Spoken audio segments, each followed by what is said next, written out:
नौकर जोर लगा लगा कर मेरा मसाज करता। मैं उसको पैसे पकड़ा तो कहना, रहने दो मालकिन, बुसीली रात को करूँगा। मैं कुछ समझ नहीं पाती।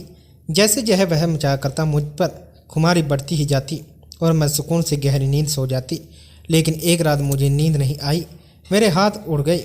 जब उस रात मसाज करते करते मेरा नाम सवराली है, मैं वो बहुत खूबसूरत थी, इसलिए शादी से पहले हर दिन मेरे लिए रिश्ता आता। मैं अपने माँ बाप की इकलौती बेटी थी, इसलिए मेरा बाप चाहता था कि मैं डॉक्टर बनकर उसका नाम रोशन करूं। मगर जब मेरे लिए इतने अच्छे रिश्ते आते थे तो मेरी माँ मुझे कहती कि तुम अपनी पढ़ाई छोड़ दो ताकि मैं तुम्हारी शादी कर दूं। मगर मैं अपनी माँ से कहती कि मुझे तो डॉक्टर बनना है। मगर यह सुनकर मेरी माँ को गुस्सा आ जाता था और वह कहती थी कि तुम अभी शादी कर लो, यह डॉक्टर की बाद में कर लेना। मगर मेरा बाप नहीं मानता था, इसलिए मेरी माँ एक बुजुर्ग बाबा के पास गई और उनसे कहा कि मैं अपनी बेटी की शादी करना चाहती हूँ। मगर उसका बाप नहीं मान रहा। कोई ऐसा ताबीज़ दो कि उसका बाप शादी के लिए फ़ौरन मान जाए। उस बुजुर्ग ने मेरी माँ से 1000 रुपया ले किया और ताबीज़ दिया कि मेरा बाप मेरी शादी के लिए फ़ौरन मान गया। यह रिश्ता दरअसल मेरे बाप के दोस्त ने अपने बेटे के लिए मांगा था और कहा कि आपकी बेटी शादी के बाद भी डॉक्टर बन सकती है। यह सुनकर मेरा बाप ने उससे शादी के लिए फ़ौरन हाँ कर दिया और मैं विदा होकर अपने ससुराल आ गई। मेरे ससुराल वाले बहुत अमीर थे, इसलिए मैं और मेरे पति अलग घर में रहते थे। मेरा पति अपने बाप का बिजनेस संभालता था, इसलिए वह सुबह से शाम तक बिजी रहता था। मैं उसके घर गई तो यह ऐशो आराम देखकर मैं चौंक गई। मेरे पति ने मेरी सेवा के लिए कई नौकरानियां रखी हुई थी, मगर उसका एक नौकर धीरे धीरे मेरे करीब आने लगा था। कुछ नौकर ने मुझसे कहा कि मैं यह काफ़ी सालों से काम कर रहा हूँ और आपके ससुराल वाले मुझे बिल्कुल घर के मेंबर की तरह ही समझते हैं। यह सुनकर मैंने भी उसे खास अहमियत देना शुरू कर दी। वह एक दिन मेरे कमरे में आ गया तो मैं अभी तक बिस्तर से लेटी हुई थी। उसने मुझे थका थका देखा तो कहने लगा कि आप लेटे रहो, थक गई होंगी, अगर आपको ऐतराज न हो तो मैं आपके पैर दबा दूँ। यह सुनकर मैं चौंक गई थी। खूबसूरत थी, जवान थी, लेकिन मुझे मेरे पति के अलावा और ना ही मैंने किसी नौकर से कभी अपने पैर दबाए थे, इसलिए मैंने फ़ौरन मना कर दिया। नहीं, मुझे अच्छा नहीं लगता कि कोई पराया मुझे छुए। यह सुनकर वह चुप हो गया और मेरे कमरे से चला गया। तभी मुझे एहसास हुआ कि मैंने उसकी बात का जवाब बहुत ही सख्ती से दिया है। शायद वह पहले भी मेरे ससुराल में ऐसे काम करता होगा, मगर मैंने साफ इनकार करके उसका दिल तोड़ दिया था। दरअसल मैं बहुत नरम दिल थी, इसलिए मुझे बाद में अफसोस होने लगा था। मैं उसके बारे में सोचने लगी कि यह नौकर तो काफ़ी जवान और खूबसूरत है, मुझे इससे पैर नहीं दबाना चाहिए था। शायद मेरे पति को यह बात अच्छी ना लगे। अगले दिन भी ऐसा हुआ। नौकर ने यही बात मुझे दोबारा कहा। मैं उस दिन बहुत थकी हुई थी, इसलिए मैंने अपने पैर बिस्तर के नीचे कर लिए और उससे कहा कि तुम मेरे पैर दबा दो। यह सुनकर वह खुश हो गया और उसने मेरे पैर दबाने शुरू कर दिए। मैं इतने धीरे धीरे से पैर दबा रहा था कि मुझे फिर से नींद आने लगी। यह देखकर वह नौकर कहने लगा, मालकिन आपको नींद आ रही है, आप बिस्तर पर लेट जाओ, मैं आपके पैर दबाता रहूँगा। मैं जैसे ही मदहोशी इसलिए फ़ौरन बिस्तर पर लेट गई। वह नौकर बिस्तर पर आप मेरे पैर दबाने लगा। उसके बाद मुझे होश नहीं रहा और मैं सो गई। मुझे नहीं पता था कि मैं कितने घंटे सोती रही। मेरी आँख खुली तो मैंने देखा कि वह नौकर अभी तक मेरे पैर दबा रहा था। यह देखकर मुझे उस पर तरस आ गया और मैंने हाथ बढ़ाकर अपने पर्स खोली और कुछ नोट निकाले और उस नौकर के हाथ में रख दिए। यह देखकर वह शर्माने लगा। मालकिन, आप मुझे पैसे देकर शर्मिंदा कर रही हैं, मेरी सैलरी अच्छी है, मुझे इन पैसों की ज़रूरत नहीं है। यह सुनकर मैंने उससे कहा कि यह पैसे तुम्हारी मेहनत के हैं। यह सुनकर उस नौकर मुझसे वह पैसे लिए और मेरे कमरे से निकल गया। मेरा पति रात को देर से आता था, इसलिए मैंने शाम को फिर उस नौकर को अपने कमरे में बुलाया और उसी से कहा कि तुम्हारी मालिश से मुझे बहुत अच्छी नींद आती है, इसलिए जब तक मेरा पति घर नहीं आ जाता तब तक तुम मेरे कमरे में ही रहना। शायद नौकर को पैसे का लालच हो गया था, इसलिए वह मेरी बात सुनकर खुश हो गया और कहने लगा, मैं तो आपका मामूली सा नौकर हूँ, जैसा आप कहोगे वैसा ही करूँगा। आपके पैर दबाता रहूँगा ताकि आपकी थकान उतर जाए और आपको सुकून मिले। यह सुनकर मैंने उसे कहा कि तुम्हारे हाथों में जादू है, इसलिए तो मेरी सारी थकावट उतर जाती है। एक दिन नौकर ने मुझसे कहा कि आपकी खास भी कभी कभी मुझसे मसाज करवा लेती है। यह सुनकर मैं चौंक गई। मुझे मेरी सास ऐसी नहीं लगती थी, मगर वह नौकर झूठ बोलने वाला नहीं लगता था। मुझे ससुराल आए 1 महीना होने वाला था, इसलिए मैंने नौकरों को परख लिया था। वह मुझे हर बात सच ही बताया करता था। मेरे घर में नौकरानियाँ भी काम करती थी, मगर वह झूठी और बेईमान थी। वह मुझसे जो बात सुन लेती उसे पूरे मोहल्ले में गाकर सुना देती थी, इसलिए मैं उन्हें अपने कमरे में नहीं आने देती थी। यह नौकर इस घर का पुराना नौकर था, इसलिए मैं उस पर भरोसा किया करती थी। नौकर भी मेरे कमरे में आता जाता मगर अपनी नज़रें झुकाकर रखता था। वह मेरे जिस्म को हाथ लगाता मगर उसकी नीयत खराब नहीं थी। ऐसा हर रात होता था। एक दिन मैंने अपने पति से कहा कि जब से हमारी शादी हुई है हम कहीं घूमने नहीं गए। यह सुनकर मेरे पति ने कहा कि जब से हमारी शादी हुई है तुम भी तो हर वक्त नींद में रहती हो। मैं रात को भी घर आता हूँ तो तुम गहरी नींद में होती हो। दिन को मेरे पास वक्त नहीं होता और रात को मेरे घर आने से पहले तुम सो जाती हो। यह सुनकर मैं अपने दिल पे सोचने लगी कि यह सब नौकर की मालिश की वजह से हो रहा था। मेरे पति की शिकायत यह थी कि मुझे रोज रात को अपने पति के लिए जागना चाहिए था। उस दिन मैंने फैसला किया था कि आज रात जब नौकर मुझे मालिश के लिए कहेगा तो मैं इनकार करूंगी ताकि मुझे नींद ना आए और मैं अपने पति के आने तक जागती रहूं। शाम हुई तो मैंने नहाकर खुद को खूब तैयार किया और दुल्हन बनकर बिस्तर पर बैठ गई। नौकर मेरे कमरे में आया तो उसने मुझे मालिश के लिए पूछा मगर मैंने साफ इनकार कर दिया। मेरी बात सुनकर वह कुछ उदास हो गया और वापस चला गया। कुछ देर बाद नौकर मेरे कमरे में आया तो उसके हाथ में दूध का गिलास था।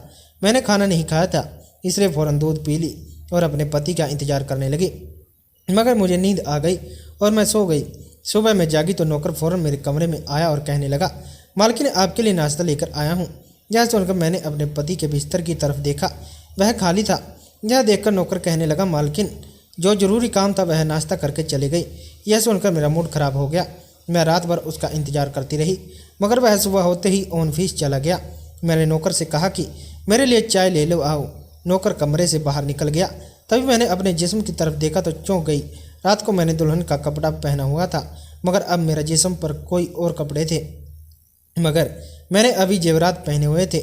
मेरा सर भारी होने लगा था। मुझे यह सोचकर चक्कर आने लगे कि रात को मेरे साथ क्या हुआ था और मेरे कमरे में कौन था और उसने मेरे साथ क्या किया था, मगर मुझे कुछ याद नहीं आया था। मेरा दिल घबराने लगा और मैंने अपना सर पकड़ लिया। मेरा पूरा जिस्म दर्द कर रहा था। इसे नौकर चाय लेकर आया तो मैंने उसे कहा कि मेरा जिस्म दबा दो। यह सुनकर वह बिस्तर पर आ गया और मुझे दबाने लगा। उस दिन मैं देर तक बिस्तर पर पड़ी रही। उस दिन मेरे पति अचानक घर आ गए। मैंने उसे देखा तो उस पर बरस पड़ी। मैं रात को तुम्हारे लिए दुल्हन बनकर जागती रही मगर तुम नहीं आए। यह सुनकर मेरे पति कहने लगे, लेकिन मैं रात को कमरे में आया था, तुम गहरी नींद में थी इसलिए मैंने तुम्हें नहीं जगाया। यह सुनकर मैं चौंक गई, मगर मेरे कपड़े किसने बदले और नींद पूरी होने के बावजूद मेरा दर्द क्यों कर रहा था। मैं उलझ गई। मेरे पति कहने लगे, अच्छा ठीक है, मूड खराब करने की कोई ज़रूरत नहीं है। मुझे आज रात एक काम के सिलसिले से बाहर जाना है इसलिए देर हो जाएगी, मगर अभी मेरे पास 3-4 घंटा फ्री है। अगर तुम कहो तो अब हम बाहर कहीं घूमने जा सकते हैं। यह सुनकर मेरा मूड खुद ब खुदा भूलकर खुश हो गई। शादी के बाद यह पहला मौका था कि मैं अपने पति के साथ कहीं बाहर जा रही थी। मैं जल्दी जल्दी तैयार होने लगी जबकि मेरा पति गाड़ी में बैठकर मेरा इंतजार करने लगा। उस वक्त नौकर मेरे कमरे में आ गया और मुझसे कहा, मालकिन आप कहीं जा रही हैं क्या? यह सुनकर मैंने उससे कहा कि हाँ, मगर तुम क्यों पूछ रहे हो? यह सुनकर नौकर कहने लगा, मैं आपका नौकर हूँ मगर आपको यही सलाह दूंगा कि आप बाहर ना जाओ क्योंकि आपका जिस्म थक जाएगा। यह सुनकर मुझे गुस्सा आ गया और मैंने उससे कहा कि तुम मेरे नौकर हो, मेरे पति बनने की मत करो। यह कहकर मैं बाहर चली गई। ना जाने मुझे किस बात पर गुस्सा आ गया था। मैंने उस नौकर को खूब खरी खरी सुनाई, अपनी औकात जान गया था। तभी तो वो जब घर आई तो वह मेरे सामने नहीं आया। मेरे पति मुझे गेट पर उतार कर वापस जा चुके थे। जबकि मैं अंदर आई तो मेरा सारा जिस्म बुरी तरह से दुख रहा था। शायद मेरे जिस्म को मालिश की आदत हो गई थी लगता था, लेकिन मैंने उस नौकर को नाराज़ कर दिया था इसलिए आज वह मेरी मालिश करने नहीं आया, मगर मुझे उसकी ज़रूरत थी इसलिए मैंने एक नौकरानी को बुलाया और उस नौकर को बुलाने को कहा। थोड़ी देर गुजरी, वह नौकर मेरे कमरे में आ गया, मेरे बिस्तर पर बैठ गया और चुपचाप मेरे पैरों को दबाने लगा। यह देखकर मुझे शर्मिंदगी हुई। मैंने उसने इतना बुरा बोला मगर उसने मेरी बात को बिल्कुल बुरा नहीं माना। मैंने उसे चुप देखा तो कहने लगी, मुझे उस वक्त पता नहीं था क्या हो गया इसलिए मैंने तुम्हें खरी खोटी सुनाई। मैं इतने दिनों के बाद अपने पति के साथ कहीं बाहर जा रही थी इसलिए मुझे तुम्हारा टोकना अच्छा नहीं लगा, इसलिए मुझे माफ़ कर दो। मैं उसकी मालकिन थी और उसे इस काम के पैसे देती थी, मगर अब भी मुझमें इंसानियत जिंदा थी इसलिए मैंने मालिक होकर भी नौकर से माफ़ी मांग ली क्योंकि वह भले ही नौकर था मगर वह एक इंसान भी था। मेरी बात सुनकर वह नौकर कहने लगा, मैं आपका नौकर हूँ, इस काम के लिए मैं आपसे सैलरी लेता हूँ इसलिए आपको हक है, आप जो चाहें मुझे कह दें। यह सुनकर मैं चुप हो गई, मगर मैं सोच लिया कि आइंदा इससे ऐसा कुछ नहीं कहूँगी। वह उस रात देर तक मेरी मालिश करता रहा और फिर मुझे नींद आ गई। मुझे नहीं पता था कि नौकर मेरे कमरे से कब निकला और कब मेरे पति का घर आया। मैं सुबह उठी तो मेरा पति बाथरूम में था और बाहर जाने के लिए तैयार हो रहा था। मैं उसे हैरानी से देखने लगी। पता नहीं आजकल मुझे क्या हो जा रहा है। नौकर की मालिश से मुझे इतनी गहरी नींद आती है कि मुझे किसी बात का होश ना रहता। मुझे इस बात का भी पता नहीं चलता कि मेरा पति कब कमरे में आता था। मैं सोचने लगी कि इस नौकर की मालिश में ऐसा क्या जादू था कि वह मेरे पति के आने से पहले ही मेरी मालिश करता था। मैं अचानक गहरी नींद में सो जाती। सुबह जब मैं उठती तो मेरा सर भारी महसूस होता और मैं चलने फिरने के काबिल नहीं रहती। मगर यह बात मैंने अपने पति को नहीं बताई, क्योंकि मैं नहीं चाहती थी कि यह बात मेरे पति को पता चले। मैं उस नौकर से मसाज करवाती थी।